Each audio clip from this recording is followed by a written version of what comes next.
everyone. This is take number 4836.5, and I am here with Lexy Glassman. She is our current chair of Forms, and she has been selling real estate for over a decade and has thousands of transactions behind her. And I really appreciate you for stepping up this year, because it's been a fun year for you, so thank you. Thanks for having me. And we also have Mr. Rob Morganti here. He is our past chair of Forms last year, and this year he's currently on the board of directors for 2024, and he is also the Settlement PAG Chair, which is a presidential advisory group that I set up, and I couldn't thank you guys enough for everything that you're doing, along with the MLS board, you know, our board of directors, our executive team, all the brokerages out there, our staff, our realtors. We appreciate all the feedback. We are here because we're going over the buyer's notice of disclosure, the residential purchase agreement, the buyer broker representative agreement, which is a new name, and the listing agreement. You want to explain why do we keep changing our forms around? I mean, I think it's important to understand that forms are for membership, and membership often has concerns. Sometimes the forms need to be updated because of statute and because they're just old and they need revision. And sometimes it's more like people don't understand what the form even is. So they'll message and they'll say, hey, we don't have a form for this, but we do. Well, the real reason is... So these forms are specific coming out here shortly, are in regards to the settlement with NAR and the DOJ and the lawsuits, right? So that's kind of like the burning question of what are we doing as an association? What are we doing as a board? What are we doing for the memberships, and providing them the best possible guidance with advice from counsel on several different occasions. And that's the main reason why they're being revised as well, is, you know, we create a form, we present the form to several different attorneys, several different brokers. There's revisions, there's markups, there's changes, there's things externally that happen in other states around the country. Ding, ding, ding. There's the bell. So one of the main reasons we shot a video and we really had it dialed in. We had our revisions done. Numerous videos. And we were really tight on where we thought the forms were going and where they needed to be. And then our neighbors, you know, to the West Coast, it's public knowledge that the DOJ held back 21 of their forms in regards to the settlement. So once we got whim of that, we immediately contacted our counsel here locally and our national counsel that's really knee-deep into the settlement, and asked the form that we have on the listing side, does this hold water with compliance? And we don't want any of our forms held back. We don't want to be formless going into August 17th. So he said, you are within the guidelines of the settlement agreement. However, that's one of the attorneys, right? Because how many attorneys do we have? We had about 5 look at it, with years and years of experience, and some antitrust guys we listened to, and things like that. So, you know, we were within the parameters of our agreements. But to take an extra step and an extra precaution, we felt that the revision of the listing agreement is probably the best way to go. I mean, between the group of us, what do we have, 100 years combined experience? 254. Yeah. 254 years of combined experience. We're talking brokers and agents that are active practicing, property managers as well, to come together. I mean, and we're talking 30 plus hours put in, revised again, 5 attorneys, looking at multiple states across our country to see best practices and learn from others' mistakes and properly prepare ourselves and our membership and get in front of it, which is why so many people have contacted you, myself, and Rob and have asked, where are the forms? Where are the forms? Text messaging, calling me. Literally had a broker call me like 3 days ago at 5:15 in the morning. Sir. Yep. Asking me where are the forms, and I said, listen, they're coming. It's our responsibility to make sure we do it right. I don't want to give you a form and then get my hand slapped 3 days later and revise and revise. And I really do think that under your leadership, we have taken a crazy action to make sure this is our best step forward. And the people that volunteered to be on the forms committee that assisted with some of the settlement forms, in addition to other forms, and the settlement PAG specifically, the hours and time that have gone in and what they've all, like, I mean, I don't think our membership can thank these people enough for putting their time away from their families, their work, their vacations. People are literally on vacation on Zoom, trying to help as much as they can. And I think it just goes to show how much our membership and our members actually care about being in front. We already did this 50,000 times, you know, getting our forms out. But then again, Rob, you said, okay, this just came out. They said no to this. We have to go back to drawing board. But we can't wait a month because we have a D-Day of August 17th. August 17th. That's right. August 17th. I mean, that's a month away. Time has gone so fast. It really has. Well, and I think it's really super important. I mean, there are other associations across the country, and I'm licensed in a couple of them, knowing and the communications that's out there that's going to drop the forms on their membership like 10 days prior to the get busy date. That's scary. And I know we get a lot of calls and a lot of all the emails changes. and a lot of text messages from brokers and agents, and concerning because they want to train up, right? So congratulations to the brokers that really want to get involved and get their agents up and running on and this. the educators. Yeah, and the educators are especially involved in it as well. The ultimate goal from our membership and our association and the Settlement PAG was, let's get this dialed in and let's really do our best to get this out in front of the members within 30 days of having to get into this. So we have time to practice, time to educate, time to set up, time to 4 revise. or 5 classes that we have These locally are here, change. guys. Make sure you guys pay attention to your emails that are coming out here shortly with the drop-in dates. Look, it's not a CE, it's not anything like that. It's going to be like, here's what we have. Let's answer your questions. This is not a, we don't like this form, change it. This is what we feel is best for the association, the members. We're going to discuss it, and we're going to role play it, and we're going to talk about it, and we're going to get over objections. Like the main thing of these BBRAs and the listing agreements and the residential purchase agreement, I mean, change is always a paradigm that's hard to get over. And I think if you have 4 or 5 classes to get in there to really do it. So we really made the times accommodating. The 22nd is a date that we have 8 to 4, which can work on your schedule. Just register, put your name on there so we know. The main reason for registration is how we guide the number of seats that we have in the classrooms on how many people we're anticipating to drop in sometime during that time frame. Well, and that's a big thing to point out is the drop-in. Yeah. So that's something the association's never done before. Yeah. Is First time. Offered a drop-in session. And what that pretty much is going to mean, if I'm not mistaken, is that as long as I register, I'm out showing I can drop in, educate myself, ask some questions, and maybe pop back out and finish my business day versus being locked into a commitment for several hours and possibly not able to serve my clients and my customers.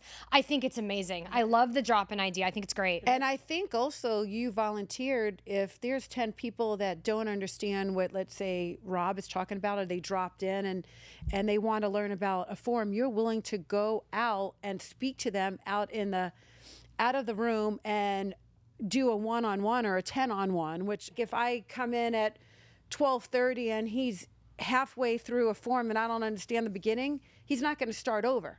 Yeah. But a few of us will come out and do what we have to do to explain it to you, and that's what the drop-in is. We want to work your schedule. We have July 22nd. Then we have, again, July 23rd, which is a 12 to 5, which is another drop-in. Yeah, and the important thing about the drop-in is you're not here from 12:01 to 4:59, right? So we're going to have several members of the PAG there that have been extremely busy with these forms and creating them, and have the legalese and the reasons why these forms are created, and come in one-on-one and educate. So if you're in the neighborhood of the Rainbow office, come stop in at LVR, grab a seat. Even if, like Merri said, we're halfway through one of the forms, sit there and listen, and then we're going to be cumulatively going over. It's almost like real estate school, right? You start on chapter 9, you go to 15, and you go 1 to 8. Well, absolutely. So, it's like you miss, everybody starts in a different week. So it's like you miss finance week, you come back to. And there are some people that will catch on quick, and some people that may want to be there all day, but it's up to you. You drop in, you come in for 2 hours, you come in for 8 hours. The great class, I think, is going to be after the coffee and donuts with the president on the 26th. I think that is going to be, it's a great opportunity for you guys to come in and see Merri during that time. meet some of the board members, voice some of your questions outside of the forms when it comes to LVR. No attacks, guys. No attacks. Oh, no attacks. No joke. We'll be there to support. Well, I also think it's important to note that during this, if there are questions and concerns, feedback is amazing and required. We need the feedback. There are going to be changes with these forms and forms in general. Everything, this settlement issue, which is what we're primarily here to talk about today, is constantly evolving. Every day you're seeing something new. A different board is doing this. A different lawsuit is doing this, whether it's buyers or sellers. These forms will evolve, and why we're trying to get so in front of it and get these forms out to our members is so we have time to get that feedback, get that constructive criticism, maybe get a new point of view. Because even though we had 250 plus years experience, you take that to membership of different kinds, especially different areas, you know, practice in, you know, Pahrump to Clark County to Nye County, all these different things are different. So getting that feedback is going to be huge. Yep. And you know, my favorite awesome. thing to say is, oh, you guys have a question about forms? And I CC you both, That's right? it. And then one of you guys is always willing to answer. And Please don't call me at 5:15 in the morning. I'm not a morning I only person. give emails. I don't give your phone numbers. I do email. Every once in a while I'll text you just guys, but I Google. try to just emails, you know, and I mean, I get the phone calls, I get the text, and we're here to help. It's, you know, there's several agents and several brokers that wanted to get a hold of the forms prior to the release, which, you know, we want to treat all of the members fairly on that. We don't want anyone to have any kind of advantage or any kind of it's not an advantage, but honestly, we have to wait for the attorneys to say this is it. And we've done this, I'm not joking, probably 10 times we were done. We had our forms ready, and then a new law came out or a new change came out. Well, I mean, think about if we would have released these forms, like we were pretty much done waiting on final thing, waiting for them to be integrated and mapped in our systems. And then we received some news from a neighboring state. Yep. What would have happened if we pushed these forms out 2 weeks ago? There would have been a massive revision to one of the forms, and members would have been confused and relearning and probably frustrated as a result. I really think that, you know, sometimes it's slow and steady wins the race, but we're still so far in front of it. I think it puts our members at a great advantage to learn, educate, ask some questions, and let's be honest, just adjust their practices. People are going to have the time to learn the new form, you know, and other forms that will be accompanying later that will come out as well, that will be supplementary. And we have got time to put that into practice. we keep talking about these forms, but we're actually not really let's get into it. Let's dive in, guys, okay? Okay, so we're going to start with the BBRA. Oh boy, let's get that one. Buyer Brokers Representative Agreement, exclusive right to represent. Yep. So Rob, this is your baby. So I'm just so gonna go ahead. this form has morphed 10 different times, several different revisions. Holy mackerel. We looked at several different aspects of the buyer brokerage agreement, the BBA currently that we have. We ended up looking at a lot of states west of the Mississippi on what they were having, what they incorporated, some 2-page, some 10-page. We were at 9 pages. We incorporated it down as best as we could. So this is the new form that we have to now give to our buyers when we show them a home. Correct. Okay, so let's just reiterate that. So, it's recommended. So it's recommended in the settlement statement. That's part of the settlement to use the BBA or BBRA. It's not a state law. There are other states around the country that have it as a state law, very similar to like a duties owed. But what we did here is we kind of incorporated quite a few of these things, but we also not only made it a length or time specific, we made it property specific. Yes, we did. Which is really super important to that one buyer that wants to see the 123 Mockingbird Lane, that doesn't know you from Adam.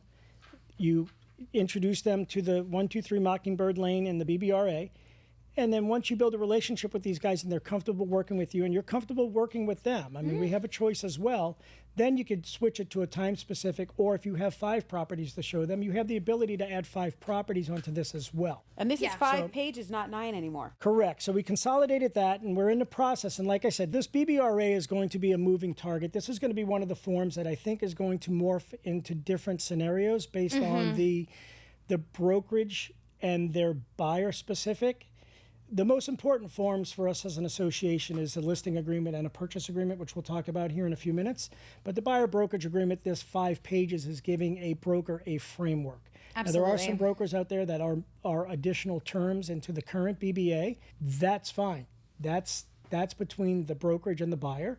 You can write it on a BevNap. I don't care how you do it, but this is the framework that we decided as a PAG that's best for our members. Whatever the practices of that broker is comfortable with and being compliant with the settlement agreement and providing a BBA or a BBRA to a specific buyer, and it's broker friendly and it's agents of that brokerage friendly in the best way that they can describe it. If they're intimidated by a 5-page or a 7-page and they want to condense it to a 1 or 2, they're welcome to do whatever they want as long as it's binding with them and their specific buyer. We as an association will never talk business practices with other brokerages, just can't. It's going to be up to their framework, knowing that we put out the best product as an association for their individual brokerages. I think, oh man, whew, this baby. And I mean, I have to give a major shout out to Demi and Chad, who were both on this settlement PAG, as well as my forms committee in general. They really got nitty gritty into this with me, and we really went through and brought it to our PAG as well to go back and forth and get different things. Let's talk about, Lexy, also how you were working on other forms and you just stopped and just focused on these. Yeah, I think you were working on other things and we were like, stop, right? And I mean, I will say this because yes, I get the emails, the text messages, the calls about other forms, but sometimes things have to take priority and there does have to be a pause. And for me, like, that was a frustrating point that we have spoken about because I unfortunately had to kind of slam on the brakes with other things because this became the priority for members and to make us, you know, a strong place to practice as realtors and real estate agents and make sure that we're ahead of the curve and that, you know, we're not a moving target for certain entities and giving ourselves problems. But, you know, this form, there was a lot that went into this because per the settlement, there needed to be a binding representation agreement, which is why the name of the form even changed, because before it was obviously a buyer brokerage agreement, and per the settlement and a lot of, you know, legal advisors that we spoke to, the word representation was crucial and it was necessary. And there are other associations that already call it a buyer representation agreement. So we kind of blended our old with the new. This is practically a new form.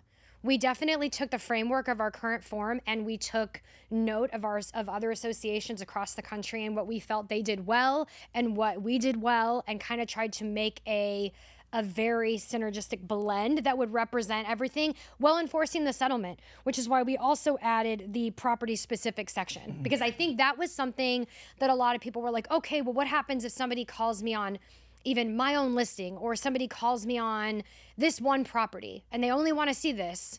Okay, well then they're seeing this and that's where it ends. And if you want to execute a new document, this kind of allows all of that to be encompassed on one thing, whether it's one property, and it says here, attach additional sheet if necessary. Yeah. So if you get a new client that comes to you and wants to see these 7 properties while they're in town, only for this day or this weekend, this document will allow you to do that. And we did that because of the people complaining. They're like, listen, maybe some agents buy leads, and, you know, a person that, you know, doesn't know myself, doesn't want to commit to, just like you guys were saying, a whole, now I'm your realtor. I'm only a realtor for these transactions, for these homes, actually. Absolutely. And I think the other thing about this is we definitely added a new section regarding criteria. When you build a new relationship, it's what's your timeline? What are you looking for? What are your needs?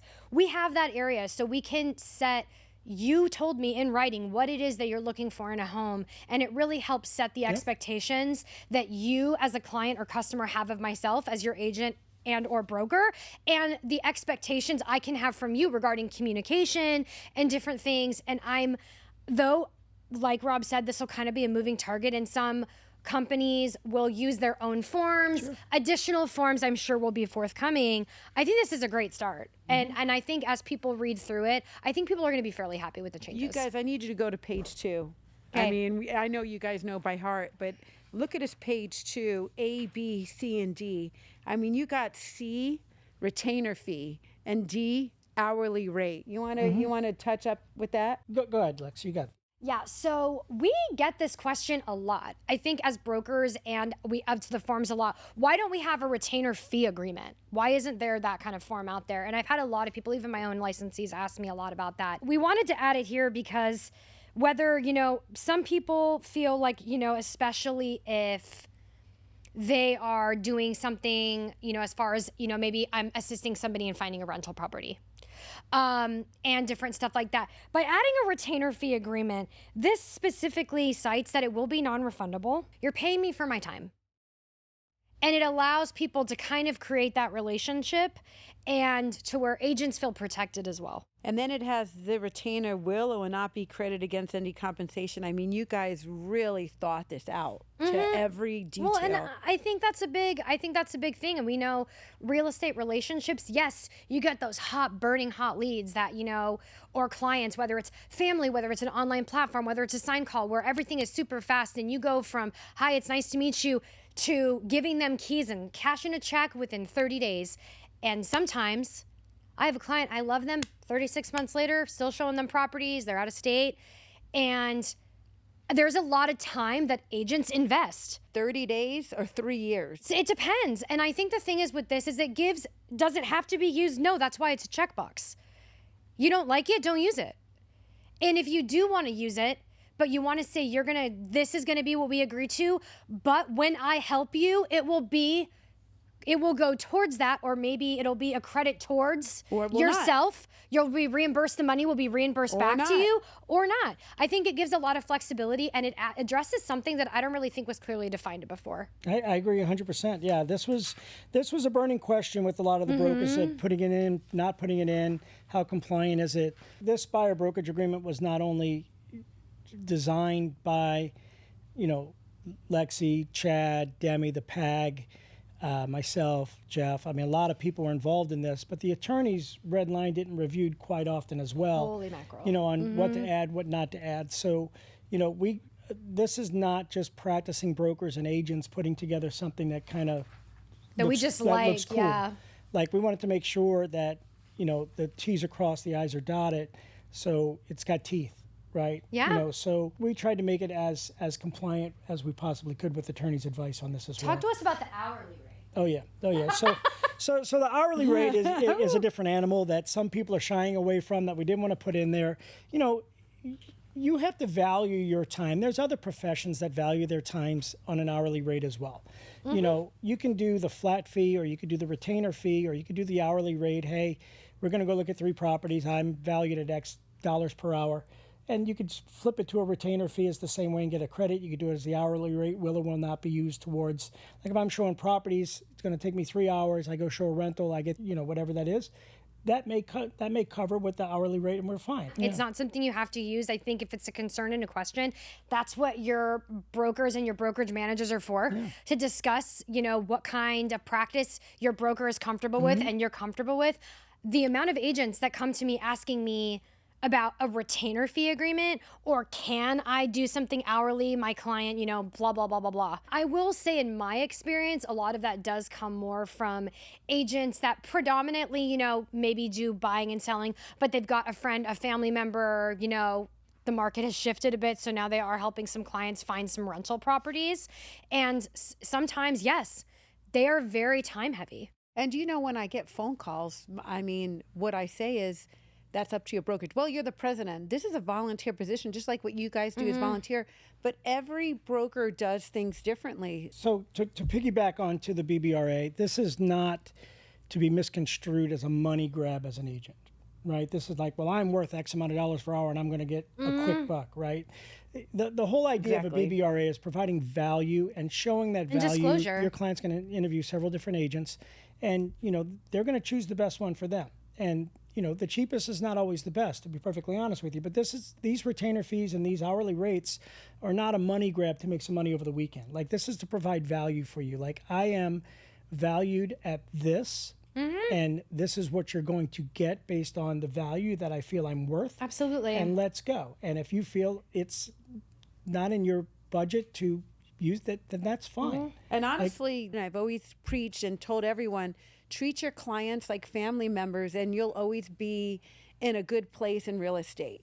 And that's what this is pretty much saying. This is not a money grab. This is showing our value, right? Yeah, so we don't want to tell you guys too much because we want you to come to the drop-in classes. I like that's what page we really 3 want. as well. that was literally what I was just looking at and just thinking about it, because I think we have the conversation a lot with our sellers right up front about, hey, if, you know, in the event one of my personal clients is interested in your property, would you be comfortable with me representing both sides? And granted, sometimes a lot of them say, yeah, no problem. And then when the situation arises, maybe they feel differently. So that is a moving conversation that has to be readjusted if it becomes necessary. But with buyers, it doesn't necessarily always happen that way. So this form, actually, we put that in there. Yes or no? Where it says like, hey, Love it. are you comfortable that if a property that comes up in your search is one of mine, are you comfortable with it? And again, it could be a it could be an evolving conversation, but that definitely is something that's there. There's a place here where we put, you know, the best way you want to be communicated with. And also, you got 4 buyers on this paper when it used to be 2. Well, and I will say, because obviously we've got a lot to get through, so we'll move on, but we are currently evolving forms to put 4 signatures and 4 initials per side on every form. It is a moving, evolving thing. So some forms currently have 4 signatures and initials, some don't. It's constantly being worked on.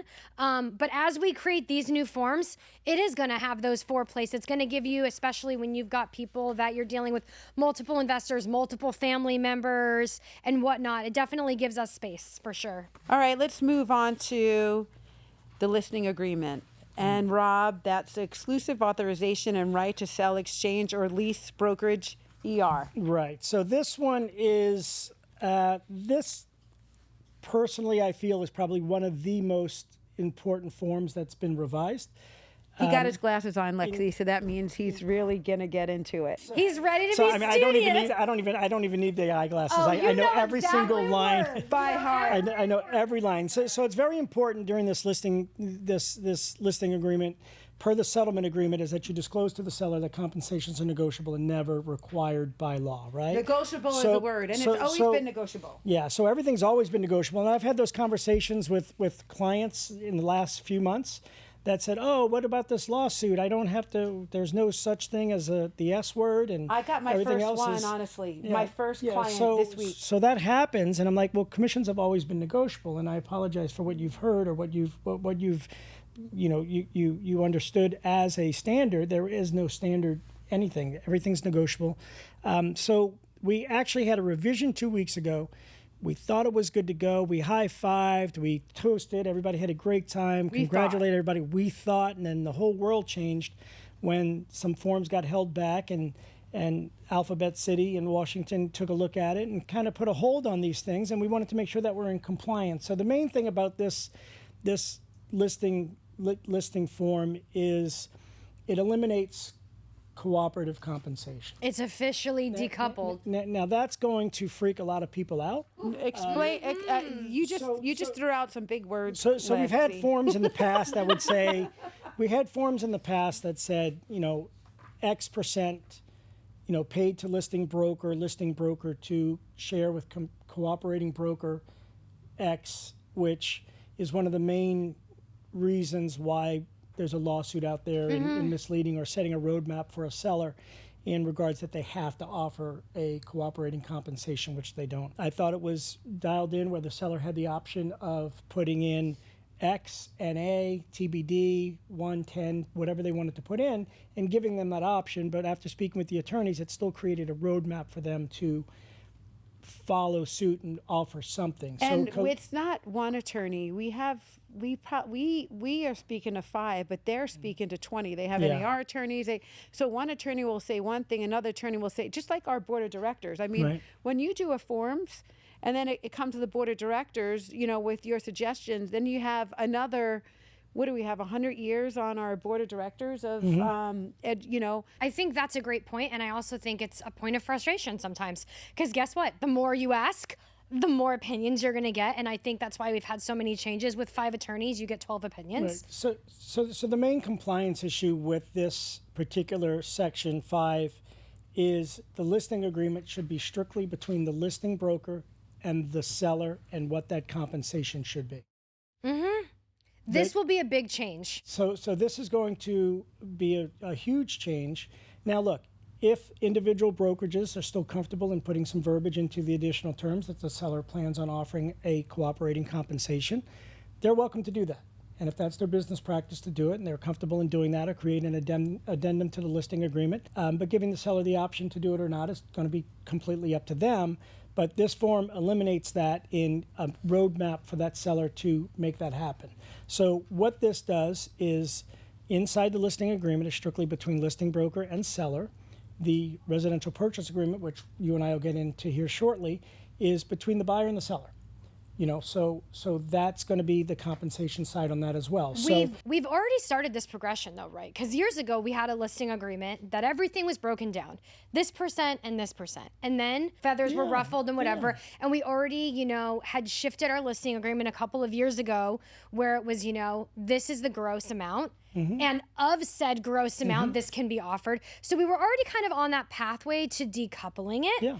And now it's done. And I mean, here's the thing. If you think about it on its face, it's an exclusive authorization to right to sell or exchange or lease brokerage listing agreement. It is an agreement between myself and my broker and you as the seller, and that's it. Anything outside of that will be discussed outside of that. And it's really that simple. If there are brokers and agents that want to add additional verbiage, consult with your broker, consult with your counsel, whatever you want to do, and decide the best course for you. This will be, even though it was kind of already on the path, it will be a shift because people are used to having that, and it's definitely a conversation I've kind of gone back and forth with. So What do you think is going to be the hardest thing for people to adjust to? What's the difference between this and our old one? I think the thing that we created into this section 5 is we put the verbiage into this to kind of eliminate what I feel is going to be the problem. So going to your question is, if we didn't put the verbiage in here, it would be explaining to the seller that compensation may be offered or asked inside the residential purchase agreement. So the way that we've worded inside the listing agreement is, seller agrees to pay a commission of blank percent and or of final sales price or lease amount to the listing broker upon successful closing of the subject property. This commission is exclusively for the listing broker services and is not subject to sharing, splitting, or otherwise distributing to any buyer's broker or agent. This is where it comes into play. So this is where I think the hardest part of explaining to your seller, setting expectations going forward, is the part of the seller acknowledged that any commission arrangement with a buyer's broker, if applicable, must be covered by a separate agreement / residential purchase agreement and not covered under this listing agreement. So what this basically does is, hey, this agreement that you're signing here is strictly between a listing broker and you as my seller. You're going to get an offer that comes across your board that I'll do my best in providing you with an estimated net sheet showing you on each offer that the buyer's broker representation may or may not ask for commission or payment inside the purchase agreement. So the hardest thing for a listing agent, a seller, is setting the correct expectation for that seller. And I think we covered that inside this section by saying, hey, look, like I said, this agreement is between you and I. It's not split. It's not cooperatively shared.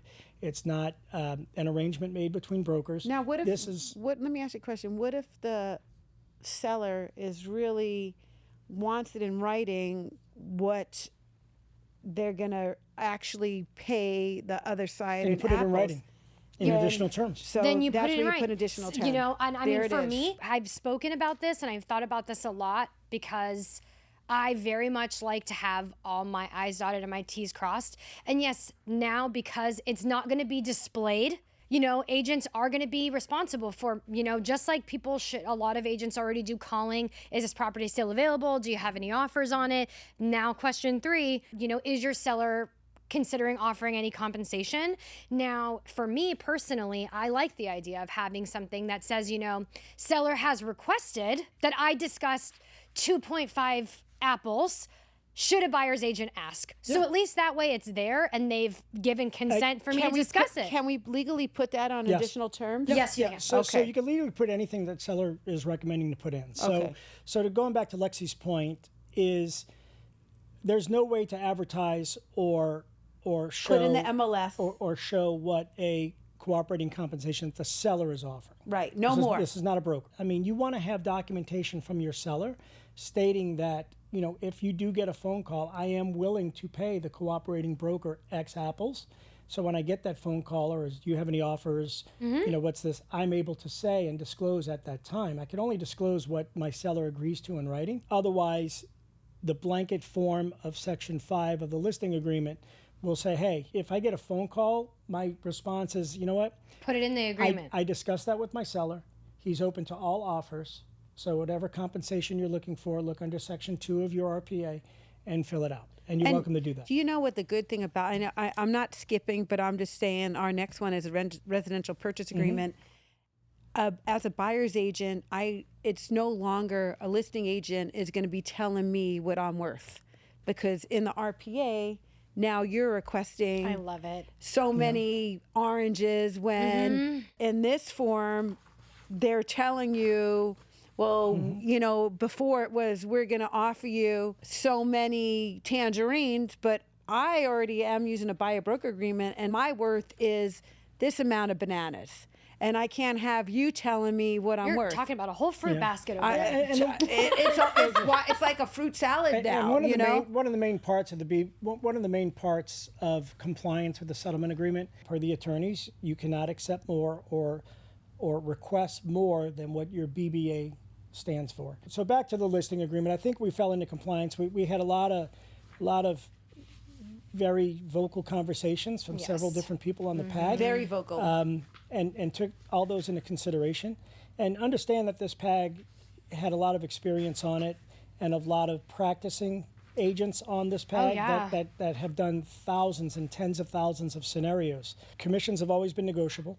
You look at your short sale world back in 2010. You know, that's where I started. Always That's home for me. It was always there. We feel that this listing agreement is going to set the correct expectation. I think the hardest part of this is going to be explaining. You know, I think it makes sense. You've got, you know, our exclusive buyer brokerage representation agreement, which is exclusively between the buyer and me and my broker. And now you've got the exclusive listing agreement that's solely between me, my seller, my broker, and then the residential purchase agreement is between the seller and the buyer. And everything is separated. Everything is completely decoupled. There's no, you know, what's written here affects that. And I kind of personally, I think it's clear. I'm, you know, I really do think, and obviously we're going to get into the residential purchase agreement here in a second. I love the change. People fall into habits and how they were trained and what they've been used to, and they get comfortable. And when they see a change, That's the word, comfortable. It gets scary. But I mean, I think it makes the most sense. And I think by the changes coming, I think it is very transparent. It's very clear. There's no question of disclosure, that the seller understands that their commissions are 100% negotiable, and you do not have to offer anything to any other party other than the agreement between you and myself and my broker. This is only between us. And then obviously having those conversations to set expectations of things, it's no different than if I take a listing in a certain price point or a certain area where I might expect certain FHA or VA offers, that I'm going to explain what the difference is between every loan. If I get 5 offers and I've got 2 cash, 1 conventional, 1 FHA, and 1 VA, I'm going to explain this is the implications of A, B, C, and D. These are your net sheets for each.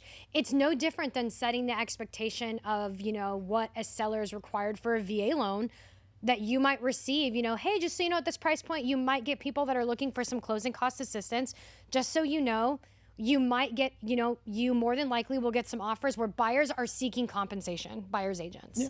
And it's all transparent. There's no question of what am I paying, not understanding. It's very clear. And this settlement changed the VA process for the better. Now you do know that now that you can be compensated through VA when before as a buyer's agent, we were never able to charge. Anything. And now we can because of the settlement, which is a good thing. You know, a lot of agents strictly work with veterans.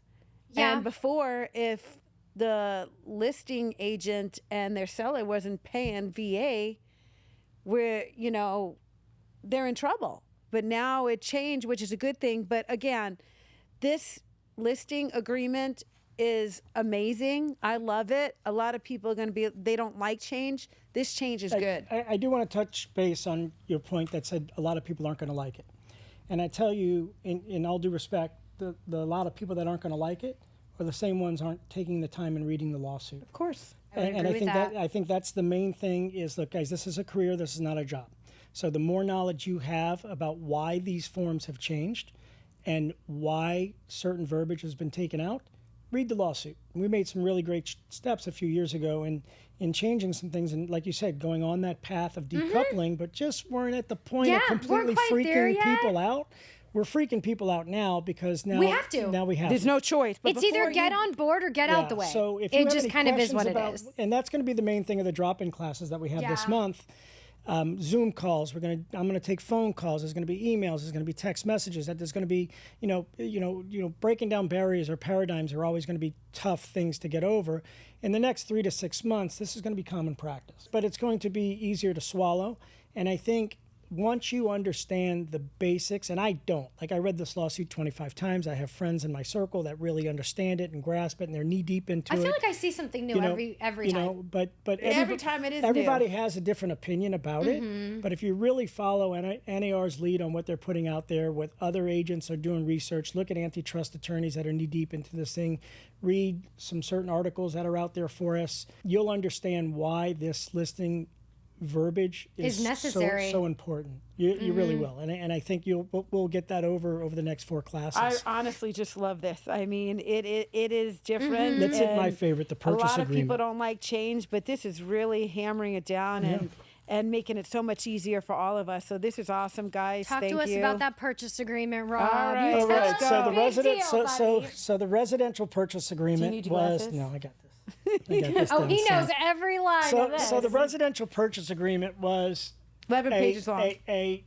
A sticking point for me, stating that we need to put compensation into this agreement for a couple of reasons. A, it's not disclosed anywhere in the MLS. It's not disclosed on any third-party sites.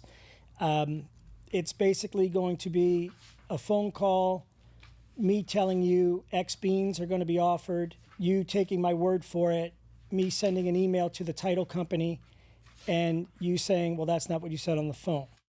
In setting where this goes in importance, page 1 is always going to be the first and foremost, which lays out the terms and loan programs, sales price, deposits, earnest money deposits, timeline in those deposits. But section 2, which is now taking the place of the loan application or the loan contingency, we've dropped everything down from that because I feel like the compensation part is probably the second most important thing on that from a agent's perspective on what the compensation is going to be due, breaking down to the seller on what they're willing to offer, that it is between the seller and the buyer's broker, that allows transactions and escrows to put it into commission instructions. Everything's negotiable. But right? let's just talk about really quick, Rob, because there are a lot of people that don't know about the lawsuit. So the lawsuit now states that you can no longer put in the MLS the compensation. Or third-party sites that are affiliated with syndication It's to no more MLS. you print up an MLS sheet and you're guaranteed you're going to get paid. Correct. So now you have to show your value, show your wealth, and actually put it in the RPA. Well, and that's twofold. One, it protects the agent and what their commissions are going to be. But two, it also opens up transparency to the sellers. Along with the listing agreement, along with the RPA, coupled in with what you're paying the listing broker, what the buyer's broker is requesting from you. You provide them with a estimated net sheet. This is where the competitiveness of the offers come into play. So if you're in a multiple offer situation, you're laying out sales price, you're laying out terms of the deal, you're laying out whether it's cash, conventional finance, waiving FHA or appraisal. VA. You're laying out your commission requested, you're laying out your closing costs, your home warranty, your washer, dryer, fridge. Everything in this is going to be laid out for a seller for an estimated net. And this is your net based on 1, 2, 3, and 4. This guy's asking for 1 apple, this guy's asking for 0 apples, other guy's asking for 3 apples. When you provide that net sheet, you're able to make it happen. Well, and everything in this contract has and always will be negotiable. And this puts that transparency there. I think there's been a lot of questions about that in the past where, maybe there was something being offered in the MLS that somebody didn't care for. And then they're trying to discuss with the listing agent, hey, if I send you this offer, is your seller willing to do this?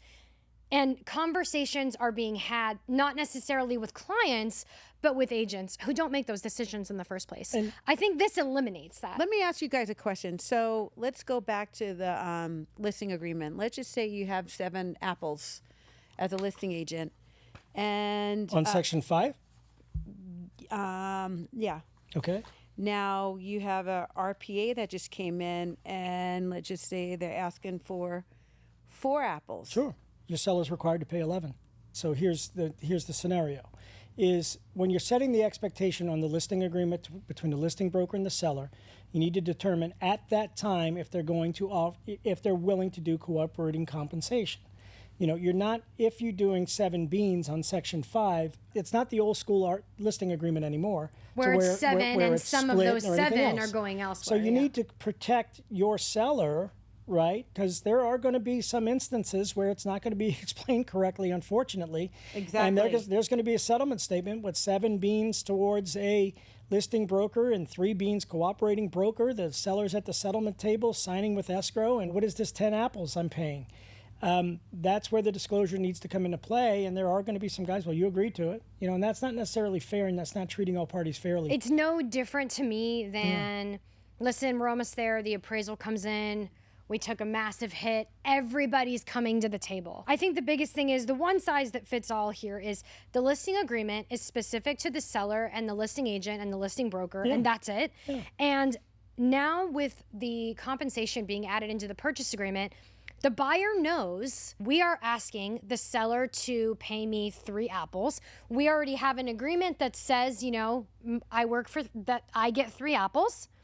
So you know that I'm asking for it. The seller knows they've been asked for it. And this gives them the ability here to counter that term like any other term in the agreement. If you're looking at multiple offers and you got 3 offers laid side by side, and this offer, you know, there's, you know, well, listen, I don't want to do 3 apples, but I'm willing to share one with you, so I'll give you 2.5. You can counter that just like saying, you know, the seller is willing to give $5,000 in closing costs, not 10. It's no different. It's completely transparent with all parties. And I want to, so the main thing is, if in a listing arrangement or listing agreement, my seller is willing to offer a cooperating compensation on a list price, and I get a phone call from a buyer's agent saying, do you have any offers, and is your seller willing to offer a cooperating arrangement? My answer is, at list price, they're willing to offer 2.5 apples. That's in our listing agreement. So you're allowed to say what's in the listing agreement. You ever say, you know, what? Yeah, if as long as they disclose that what they're willing to spend on a cooperating compensation, it's the same thing that's going to trigger me to get that phone call. At list price, they're willing to do this. And if the offer comes in at $25,000 light, but they still want the 2.5 apples, and my seller wants to bring that down, he has the right to do it. And if I get a phone call stating, well, you said this, and I'm like, no, I said based on list price. Everything is negotiable and gives the seller the opportunity to do this. I think based on what the attorneys have told us and the conversations that we've had and the angst that we've gone through in the different scenarios, I personally feel that these 3 forms that we have in regards to the settlement with the listing agreement, the purchase agreement, and with the BBRA puts us in the best position to be in compliance. I love it. And, you know, if you don't like this form and your broker wants to do something else, that's on your broker, right? Yeah. But I mean, let's talk to Lexy on the Miss Chair of Forms on what else we did to mess around with this form a little bit more. Yeah, so there are a couple of other changes. Several years ago, sections were added to our agreement regarding appraisal contingency, loan contingency, and different stuff, and those kind of sections have evolved. Well, one big thing that I wouldn't say necessarily what big thing. What page are we on? We're on page 2, sections 3, B, and C, and a couple of other areas as well. But, you know, what we did here is it had to do with the buyer being able to get a refund of their earnest money.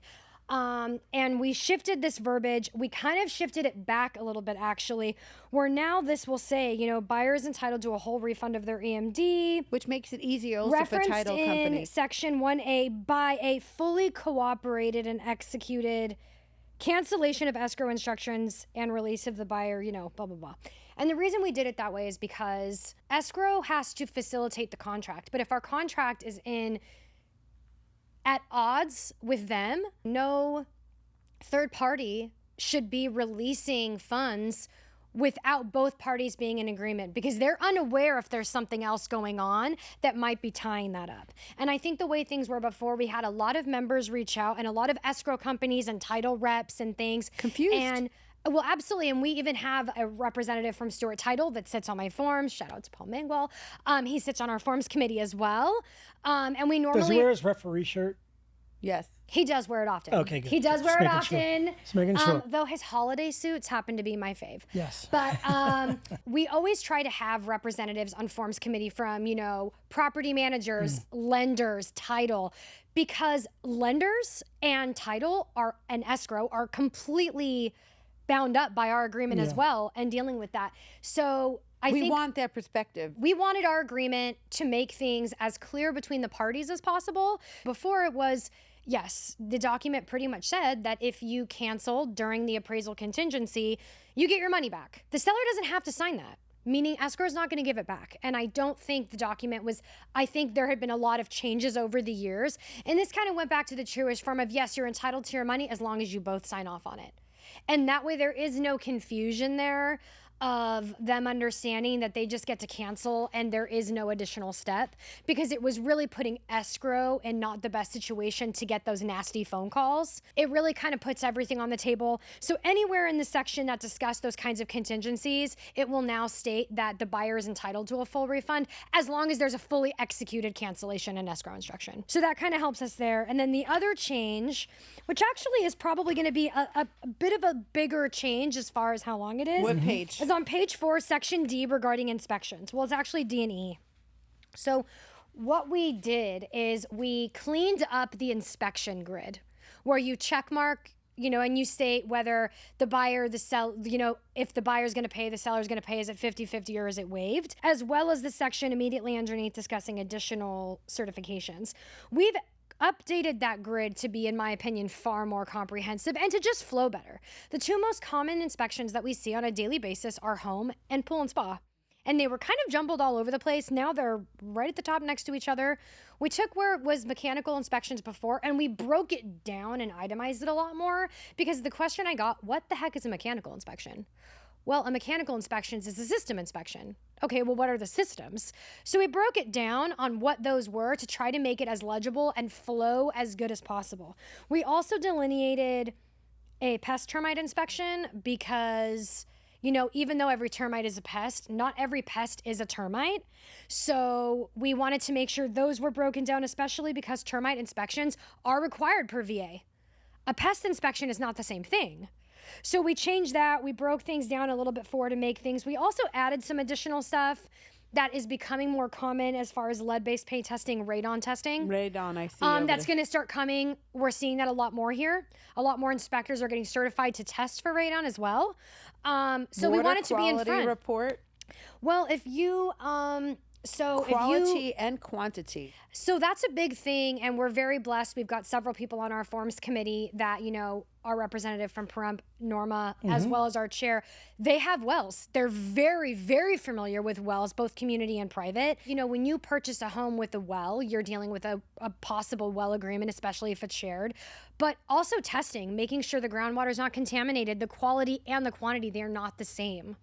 And before they were kind of combined a little bit and there wasn't as clear of an identification, but people that sell a lot of land or deal with a lot of properties that have septic and well, or one or the other, that is there. So now it's a little bit more clear. And then a question we got a lot had to do with, well, what happens if I'm doing an inspection and something else pops up, but I waived that inspection before, now the seller won't let me do that. So now we updated E a little bit. So instead of it used to say, additional certifications, now it says additional inspections and or certifications. And it specifically says there, in the event the inspection reveals, and it's the same verbiage, but it says, or any other issue/concern that was discovered on the home inspection or any other disclosures per Section 11, buyer reserves the right to require a certification or additional inspections within their due diligence period. We also specified that, they're responsible for those costs potentially or by a separate agreement. Because a lot of people seem to think that just because you waived something, you waived it. Well, I didn't know that there was evidence of a roof leak, which the inspection uncovered for me. So this allows the buyer in writing to know that they can do that if necessary, as long as it's within their due diligence period. And obviously it falls on them and the buyer's agent to extend that if necessary. But now it is clear in black and white and there's no more question. Great changes. I really think that it just flows a lot better. You're not jumping around all over the place, and I don't think the section had been updated in a really long time. Mostly, we didn't necessarily remove stuff as much as we just kind of replaced it or took something out and then broke it down further. It's really broke down. I like it. Yeah. What else do you have on this that is different? That's it. Okay, that's pretty easy, right? That's it. Okay, let's go to the buyer's notice of disclosure. And Lexi, I'm going to send this to you. There really isn't that much change. You want to talk about it? No. So this is a pretty simple update. The only thing that we modified on this as of right now is the airport noise disclosure. We had several members reach out, and even a member of the board of directors had come to us and asked some questions regarding, we used to have an airport notice, like we actually had a disclosure for that. So we decided it would be best to kind of, since we have everything already in one place now, to add it here. And we just made it more comprehensive. It's also been updated to include, the new name regarding Harry Reid International Airport. The previous one had McCarran still. We also included our Air Force bases, and we made it a little bit more thing. We also added some resources as far as the Clark County Department of Aviation phone numbers and links and things like that. Perfect. So this is a pretty simple one. That was good. Just giving a little bit more disclosure about the airport noise and the constant rerouting of airplane traffic. Thank you guys for that. That's going to make it way easier for a lot of agents. Good stuff. So let's go over the classes one more time. Yes. And So- reiterate that these classes are not locked in, chained to the desk.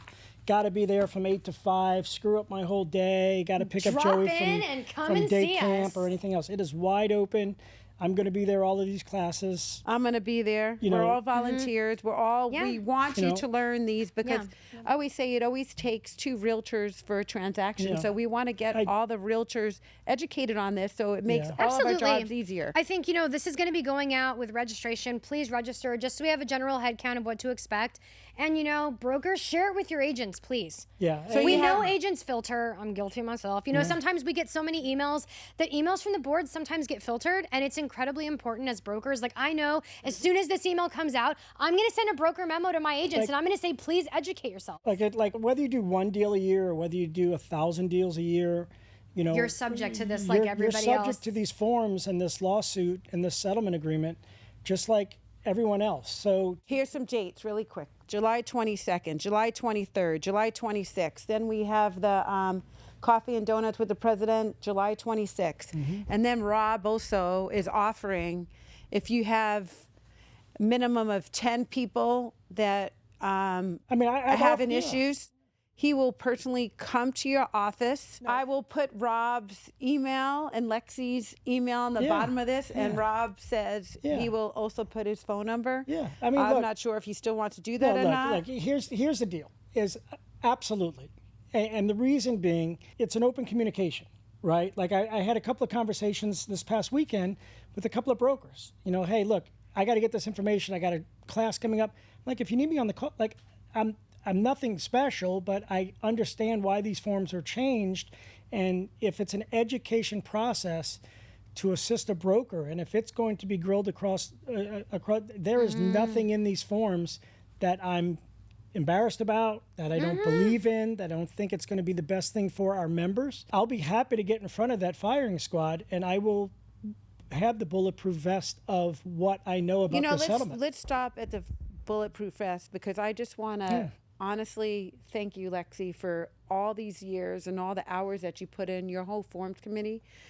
Rob, I want to thank you for chairing the Settlement PAG and putting all the hours. I want to thank our board. I want to thank our staff. I want to thank our attorneys. I want to thank all the brokerages out there, all the realtors that have helped in this, because we are volunteers. We're not staff members. We're not getting paid. I really, really appreciate you guys, because we appreciate you and all this time you're putting much into it. into this, and all the complaints you guys made really made us stronger. It has helped get these out. Will they change a bit? Probably, but for now, this is going to help you as much as you can, and we have 5+ dates. You could reach out to me at any time. You could send me an email. I'm doing coffee and donuts with the president every month. I'm willing to come to your office. So again, guys, Lexy, thank you. Rob, course. thank Thank you. And thank you to everyone else out there. We appreciate you.